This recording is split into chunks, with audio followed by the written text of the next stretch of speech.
میں نے زندگی میں پہلی مرتبہ جب یہ حدیث پڑھی تھی، یہ حدیث جو میں آج آپ کو سنانے لگا ہوں، تو دیر تک میرے اوپر ایک عجیب کیفیت طاری رہی تھی۔ ایک یہ حدیث اور ایک قرآن مجید کی آیت نبّئ عبادی انی انا الغفور الرحیم۔ وہ اعتکاف کے دن تھے کہ تلاوت کرتے کرتے میں جب یہاں پہنچا تو اس آیت کا ترجمہ یہ ہے کہ میرے بندوں کو بتا دیجئے کہ میں غفور بھی ہوں، میں رحیم بھی ہوں۔ تو پتہ نہیں میرے اوپر کیا کیفیت وارد ہو گئی، اس آیت کا کوئی ایسا نورانی عکس پڑا تو میں قرآن مجید لے کے ایک حجرہ اعتکاف میں جاتا تھا، اور عجیب آنکھوں میں آنسو اور بدن پہ ایک راشے کی سی کیفیت، اور ایک کو کہتا تھا یہ تمہارے رب کا قرآن ہے کہ اللہ فرماتا ہے بتا دو بندوں کو کہ میں غفور بھی ہوں، میں رحیم بھی ہوں۔ تو وہ ایک کیفیت پیدا ہوئی تھی۔ بہرحال بعد میں بھی بارہا اس کی تلاوت ہوئی، اس کا آز تو ملتا ہے، لیکن وہ ایک لمحہ ہوتا ہے، وہ ایک بجلی ہوتی ہے، کونتی ہے اور گزر جاتی ہے۔ اسی طرح یہ پہلی مرتبہ جب یہ حدیث میں نے پڑھی تھی تو اس وقت میرے اوپر ایک کیفیت طاری ہوئی تھی۔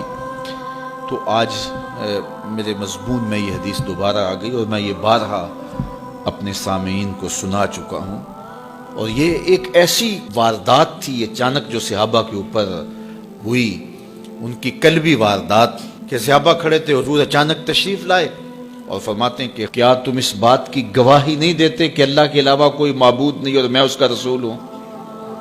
حضور نے پہلے تو یہ بات کی، ایسے صحابہ کھڑے تھے، حضور اچانک آئے اور اچانک ہی آتے ہوئے حضور نے فرمایا کیا تم اس بات کی گواہی نہیں دیتے کہ اللہ کے علاوہ کوئی معبود نہیں اور میں اس کا رسول ہوں؟ حضور کا انداز ایسا تھا کہ سینوں میں دل لرزنے لگے، اور سب نے عرض کی حضور ہم گواہی دیتے ہیں کہ اللہ کے علاوہ کوئی معبود نہیں اور آپ اللہ کے سچے رسول ہیں۔ تو جب انہوں نے یہ بات کہی قال، تو حضور نے ارشاد فرمایا یہ قرآن ہے، اس کا ایک سرا تمہارے رب کے ہاتھ میں ہے، دوسرا سرا تمہارے ہاتھ میں ہے۔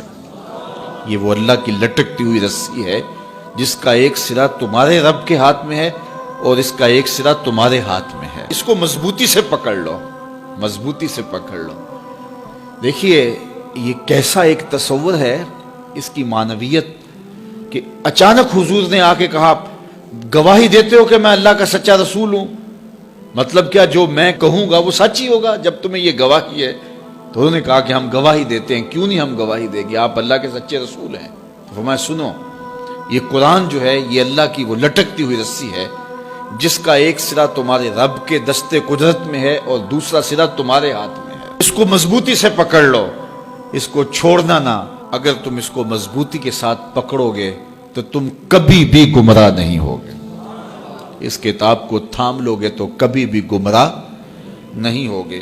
گمراہی سے بچنے کی ضمانت یہ کتاب ہے، ہلاکت سے بچنے کی تدبیر یہ کتاب ہے، اور اللہ جل شانہ سے باطنی ربط کا ذریعہ یہ کتاب ہے۔ حضرت امام احمد بن حنبل کہتے ہیں کہ میں نے ایک دن اپنے رب سے کہا کہ مالک مجھے اپنی محبت عطا کر، تو اللہ نے اتنی محبت عطا کی کہ مجھے زوال عقل کا اندیشہ ہو گیا کہ محبت کی فراوانی سے کہیں جنون نہ ہو جائے۔ تو پھر میں نے کہا مالک مجھے اپنا قرب عطا کر دے، مجھے محبت دی ہے تو اپنا قرب بھی عطا کر۔ تو آواز آئی میرا قرب چاہتے ہو تو قرآن پڑھا کرو۔ تو یہ اللہ کے قرب کی ضمانت ہے، اس کو مضبوطی سے پکڑ لو، اچھی طرح سے تھام لو، کبھی بھی گمراہ